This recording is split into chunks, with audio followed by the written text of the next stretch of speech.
So Bitcoin is hitting a 68 on the fear and greed index. It's in the greed zone, meaning now is generally not the time to be chasing Bitcoin along with everyone else.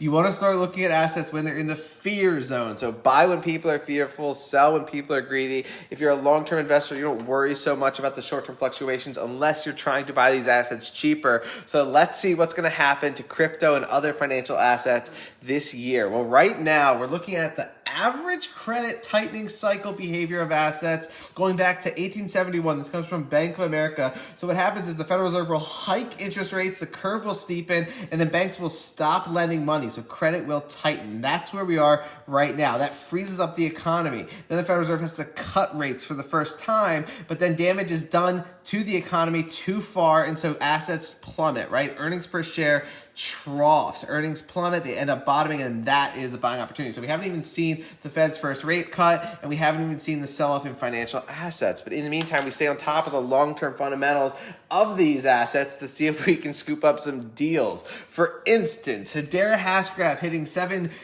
billion plus mainnet transactions. We're already 50 million transactions closer to 8 billion. So we're at 700 transactions per second flowing through the Hbar hash graph. And so clearly it's being utilized. Same with Avalanche. Avalanche surges to 6-month high in daily active addresses, spiking. Spike coincided with a bevy of financial institutions joining Avalanche's evergreen subnet Spruce, right? Still in the early stage adoption of these assets.